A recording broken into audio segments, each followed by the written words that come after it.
Saya akan mereview pertemuan UTS ketika UTS dari soal-soal yang telah saya ketahui. Yang pertama di sana ada tentang pembagian hukum pidana, di mana hukum pidana itu dibagi menjadi dua, yaitu hukum pidana material dan hukum pidana formil. Hukum pidana material adalah keseluruhan peraturan yang memuat larangan atau keharusan bagi yang melanggarnya diancam dengan pidana. Ini contohnya ini adalah KUHP. Yang kedua ada hukum pidana formil, di mana keseluruhan peraturan yang memuat hak cara-cara negara untuk memberikan pemindahan terhadap orang-orang yang melakukan perbuatan yang terlarang. Contohnya di sini adalah KUHP atau kitab hukum acara pidana.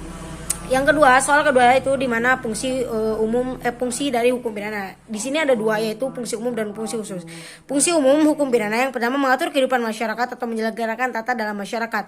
Yang kedua, fungsi khusus di mana melindungi kepentingan hukum terhadap perbuatan yang memperkosanya dengan memberikan sanksi yang sifatnya lebih tajam dibandingkan dengan sanksi dan cabang hukum lainnya atau preventif atau pencegahan. Lanjut, di sini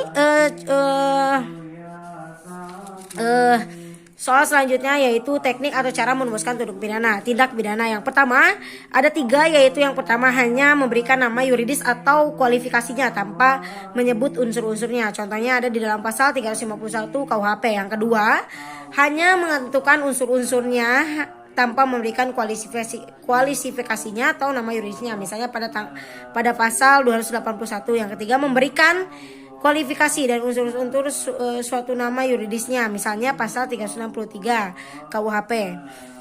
Selanjutnya di pertanyaan selanjutnya yaitu tentang sejarah berlakunya KUHP Indonesia.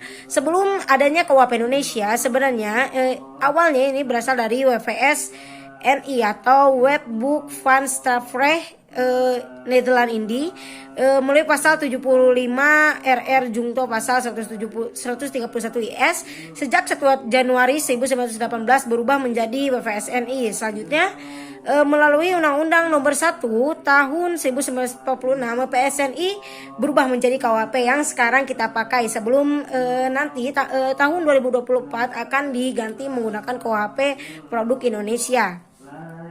Yang pertanyaan selanjutnya mengenai pembaruan Undang-Undang Nomor 1 tahun 2023, yaitu KUHP baru, di mana saya melihat di dalam ketentuan peralihan dan ketentuan putus, di mana di sini KUHP ini akan berlaku mulai 2 tahun setelah dari disahkannya, yaitu tahun 2025, di mana itu akan menjadikan baru, di mana itu ada perbedaan di antara hukuman-hukumannya. Misalnya pada pasal tentang penganiayaan, di mana di dalam KUHP baru ada pertambahan denda dan pertambahan hukuman penjara dalam hal itu. Yang kelima ada di mana mempelajari tentang hubungan sebab akibat atau tujuan dari hubungan sebab akibat. Yang pertama untuk menentukan hubungan antara sebab akibat, yang berarti menentukan ada atau tidaknya suatu tindak pidana. Yang kedua untuk menentukan pertanggungjawaban seorang atau suatu akibat tertentu yang berupa suatu tindak pidana. Yang ketiga cuman hanya 2 tujuan dari ajaran itu.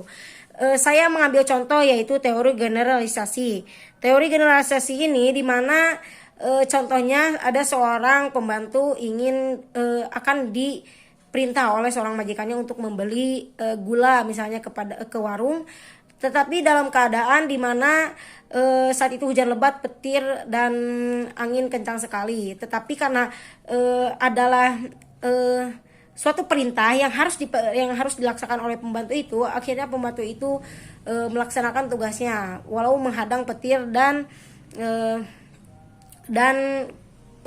hujan yang sangat lebat. Tetapi ketika di dalam perjalanan pembantu itu meninggal karena dihitungkan petir. Nah, itu adalah teori generalisasi, di mana tidak bisa menentukan siapa yang bersalah, tidak bisa menyebutkan bahwa majikannya yang bersalah, karena itu adalah tugas dari seorang pembantu walaupun itu perintah majikan. Dan yang menyebabkan si pembantu ini meninggal juga bukan si majikannya, tetapi petir itu sendiri, di mana tidak bisa didapat, di mana petir itu kehendak Tuhan yang tidak bisa dihukum. Yang terakhir yaitu adalah di mana pengertian delik komisionis, delik komisionis per omissionem komisa, di mana perbuatan yang memiliki unsur tindak pidana tetapi tidak diperbuat, misalnya deliming, di mana penyertaan, di mana seseorang dapat hanya menyuruh tetapi tidak melakukan perbuatan tindak pidana, hanya menyuruh, itu masuk ke dalam delik komisionis per omissionem komisa.